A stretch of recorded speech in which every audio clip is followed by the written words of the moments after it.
El Evangelio de Mateo. Un resumen del fin de los tiempos. El Evangelio según San Mateo ocupa el lugar privilegiado de ser el primer libro del Nuevo Testamento y no por simple casualidad. Desde tiempos antiguos, la Iglesia reconoció su valor teológico, su profundidad doctrinal y su estrecho vínculo con las Escrituras del Antiguo Testamento. Este Evangelio tiene como objetivo principal presentar a Jesucristo como el Mesías prometido, el Hijo de David, el Hijo de Abraham, el cumplimiento pleno de las promesas hechas a Israel. El mundo en caos. Las sirenas no paraban de sonar. Ambulancias, patrullas y bomberos recorrían las calles mientras el caos se apoderaba de cada rincón del mundo. El cielo, aunque despejado, parecía ocultar una amenaza invisible, una presión espiritual que muchos podían sentir, aunque no entendían. Aquellos que se burlaban de Dios ahora temblaban. Los que rechazaron la verdad, los que vivieron una vida indiferente al mensaje de Cristo, comenzaban a experimentar el peso de un mundo sin la gracia de Dios. En una pequeña ciudad del centro del país, David, un joven estudiante universitario, corría desesperado por las calles. Había despertado solo en su casa aquella mañana y su hermana menor, Rebeca, quien siempre oraba por él y le hablaba de Jesús, no estaba por ningún lado. Su ropa yacía doblada sobre la cama, como si hubiera desaparecido en un abrir y cerrar de ojos. David pensó que era una mala broma, pero las noticias lo confirmaron. Millones de personas en todo el planeta simplemente desaparecieron. No había rastros de violencia, no hubo señales de lucha, solo ausencia. ¿Qué está pasando?, gritó David al ver un autobús estrellado contra una tienda, sin conductor. Su celular vibraba sin parar, mensajes, cadenas de audio, teorías. Algunos hablaban de abducción extraterrestre, otros de un experimento gubernamental, pero entre la confusión, había una constante: los cristianos desaparecieron. Mientras tanto, en otra parte del mundo, una joven llamada Ariana, quien recientemente había comenzado a asistir a una iglesia, caminaba sola entre las ruinas de lo que fue una tranquila avenida. Lloraba desconsolada. Su madre y su abuela, ambas cristianas devotas, se habían ido. Ella, aunque simpatizaba con el Evangelio, nunca tomó una decisión real. Más adelante, decía siempre. Pero ahora, el tiempo se le había agotado. ¿Por qué no lo hice?, se lamentaba. Tenían razón. La televisión y las redes sociales comenzaron a ser reguladas de forma abrupta. Un mensaje del gobierno unificado de emergencia mundial se repetía en todos los idiomas, en todas las pantallas. Ciudadanos del mundo, mantengan la calma. Estamos enfrentando un evento sin precedentes. Los líderes mundiales están reunidos con el Consejo Global para establecer orden. Pronto recibirán instrucciones claras. No teman. Un nuevo amanecer se acerca. Las palabras tranquilizadoras contrastaban con la realidad: ciudades ardiendo, hospitales colapsando, aviones sin pilotos cayendo del cielo, y millones de niños y bebés desaparecidos. El terror se mezclaba con un sentimiento de abandono, como si la presencia de Dios se hubiera apartado del mundo. En medio de la confusión, comenzaron a surgir nuevos líderes. Uno de ellos era Alexander Demian, un hombre carismático, inteligente y con una habilidad impresionante para hablar en público. Nadie sabía exactamente de dónde había salido, pero en cuestión de días comenzó a ganar notoriedad. El mundo ha cambiado. Y necesitamos cambiar con él, declaró en una transmisión mundial. Las antiguas creencias nos dividieron. Es tiempo de unirnos bajo una sola bandera, una sola economía y una sola identidad. Un nuevo orden global. Sus palabras encendieron la esperanza en muchos. Había perdido a su familia, pero hablaba con serenidad. Prometía paz, estabilidad y tecnología avanzada que solucionaría los problemas actuales. Lo que la mayoría no sabía era que Alexander no era un simple líder, era el hombre del pecado, el anticristo, profetizado en las Escrituras. Y su ascenso no era casualidad. Con la iglesia fuera del camino, Satanás comenzaba a desplegar su plan final. En una pequeña iglesia abandonada, Jonás, un pastor que predicaba por dinero y popularidad, lloraba arrodillado. Siempre supo la verdad, pero nunca se rindió por completo. Pensó que tendría tiempo, pero el día había llegado, y él se quedó atrás. Las bancas estaban vacías, pero en el púlpito encontró una Biblia abierta en 1 Tesalonicenses 4, 16-17. Porque el Señor mismo, con voz de mando, descenderá del cielo, y los muertos en Cristo resucitarán primero. Luego nosotros, los que vivimos, seremos arrebatados juntamente con ellos en las nubes. Es real. Gritó con desesperación. Todo esto era real. Esa misma noche, un grupo de jóvenes se reunió en secreto en una bodega. Muchos eran hijos de creyentes que se habían ido. Se autodenominaban los restantes, aquellos que, aunque se habían quedado, ahora entendían la verdad. Sin templos, sin pastores, sin redes, buscaban a Dios en medio de un mundo que se oscurecía más con cada hora. Entre ellos estaba Camila, una joven de 17 años que había ridiculizado la fe de su madre. Ahora, con la Biblia en mano, lideraba pequeñas reuniones de oración, con lágrimas, con miedo, pero también con una nueva esperanza. No podemos rendirnos, les decía. Ya no hay tiempo para tibiezas. Esto es real. Jesús vendrá de nuevo, pero antes tendremos que pasar por la peor parte de esta historia. Los días siguientes trajeron algo nuevo, la implementación de una identidad digital obligatoria. Un microchip, promovido como solución para el caos económico y la identificación de las personas, comenzó a ser instalado en las manos derechas o en la frente de los ciudadanos. Sin esta marca, decía Alexander en un nuevo mensaje global, no podrán comprar ni vender. Pero no teman, es por su seguridad. El microchip prometía acceso a comida, medicina, transporte y conectividad. Los gobiernos lo anunciaban como la mayor innovación de la historia. Pero los restantes sabían lo que eso significaba. Era la marca de la bestia. David, que ahora se reunía con Camila y los demás, tomó la decisión más difícil, vivir escondido, rechazando la marca, aunque eso significara morir de hambre o ser perseguido. Prefiero morir libre que vivir esclavo del sistema del anticristo, declaró con firmeza. Mientras tanto, Alexander seguía ganando poder. Era adorado como un salvador. Su imagen llenaba los edificios más altos del mundo. Un nuevo templo se estaba construyendo en Jerusalén. Y allí, declararía algo que cambiaría la historia por completo. Pero eso vendría después. Si te está gustando este contenido, dale me gusta y suscríbete. Búscanos en YouTube como @elizardotv. Y en Spotify nos puedes encontrar como Sabiduría Bíblica. Por ahora, el mundo se desmoronaba.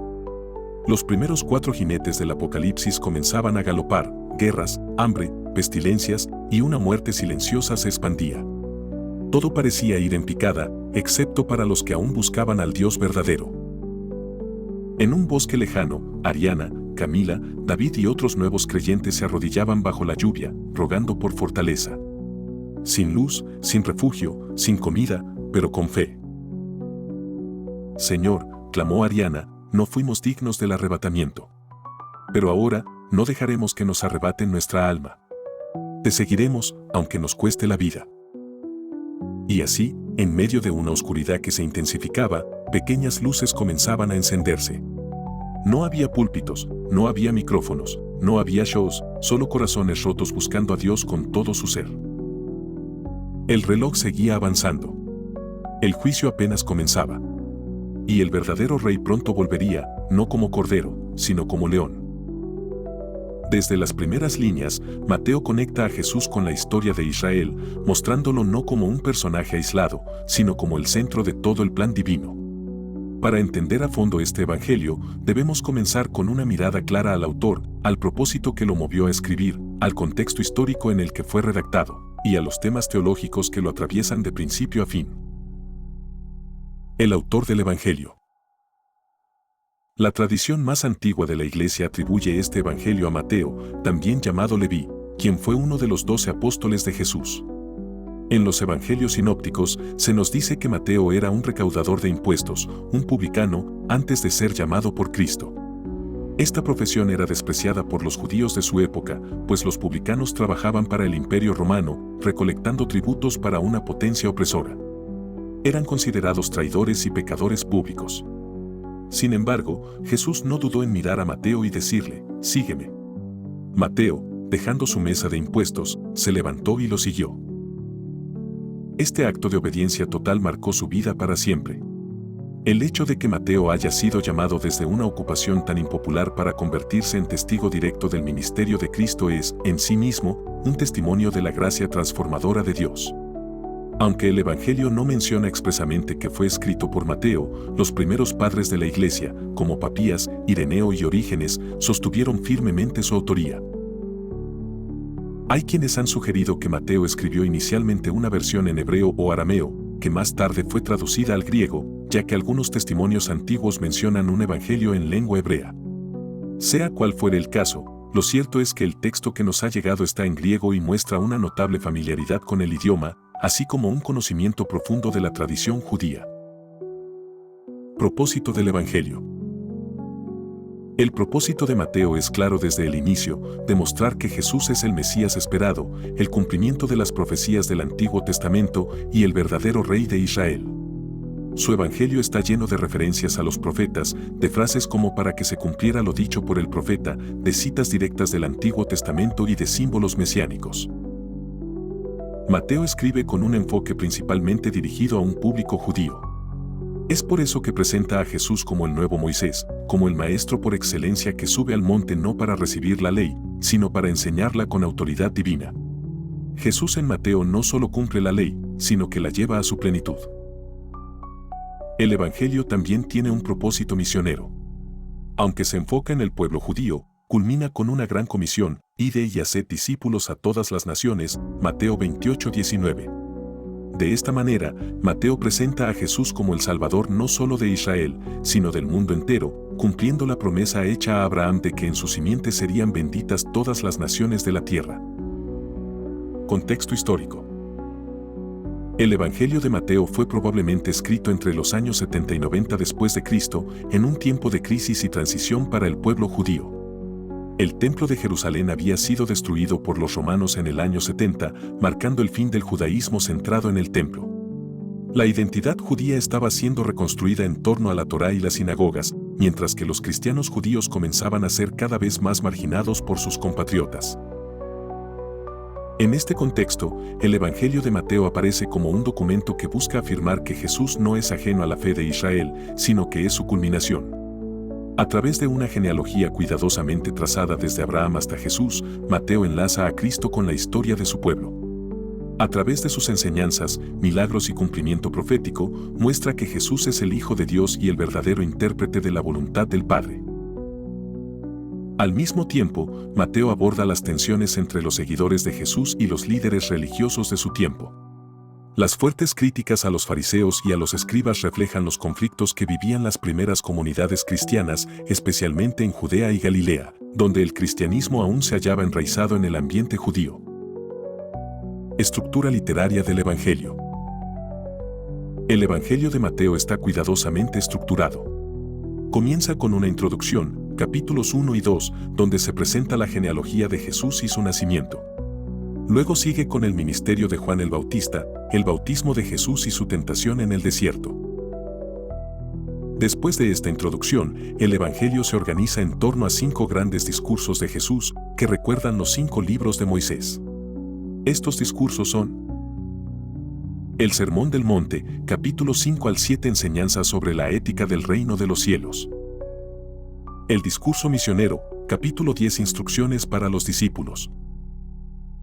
Las parábolas del reino, capítulo 13, revelaciones sobre el misterio del reino. Instrucciones sobre la vida comunitaria, capítulo 18, cómo vivir como iglesia. El discurso escatológico, capítulos 24 y 25, señales del fin y juicio venidero. Cada uno de estos discursos termina con una fórmula similar, y sucedió que cuando terminó Jesús estas palabras, lo cual demuestra que Mateo compuso su evangelio con un diseño muy deliberado. A esto se le suman los relatos narrativos de los milagros, los conflictos con los fariseos, las parábolas, la entrada triunfal a Jerusalén, la pasión, muerte y resurrección. Todo esto conforma una obra sólida y cuidadosamente tejida. Temas teológicos fundamentales.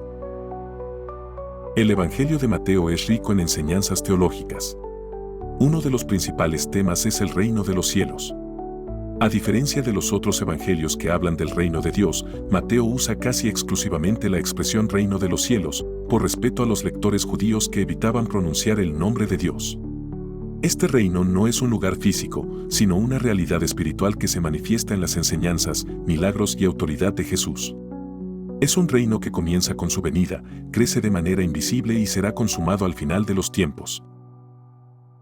Otro tema central es la justicia del reino. En el Sermón del Monte, Jesús dice: si vuestra justicia no fuere mayor que la de los escribas y fariseos, no entraréis en el reino de los cielos. Mateo 5:20. Esta justicia no se basa en ritos externos, sino en la transformación del corazón. Jesús llama a una vida de integridad, misericordia, humildad y obediencia sincera a la voluntad del Padre. También destaca la cristología de Mateo. Jesús es presentado como el Hijo de Dios, el Hijo del Hombre, el Hijo de David, el nuevo Moisés, el Emmanuel, Dios con nosotros, y el Rey. Cada uno de estos títulos revela un aspecto de su identidad divina y mesiánica. La relación entre Jesús y la ley también es un punto teológico clave. Mateo deja claro que Jesús no vino a abrogar la ley, sino a cumplirla. En su vida y enseñanzas, él lleva la ley a su propósito más profundo, el amor a Dios y al prójimo. Además, Mateo introduce con fuerza el concepto de la iglesia. Es el único evangelio que usa la palabra griega eklesia, iglesia. En Mateo 16:18, Jesús declara: sobre esta roca edificaré mi iglesia, señalando que su comunidad de discípulos se consolidará como una institución espiritual perdurable, fundada sobre la confesión de fe en Él como el Cristo. Finalmente, hay una fuerte tensión entre Israel y la iglesia. Aunque Jesús es enviado a las ovejas perdidas de la casa de Israel, el rechazo por parte de los líderes religiosos lleva a que el mensaje del reino sea ofrecido también a los gentiles.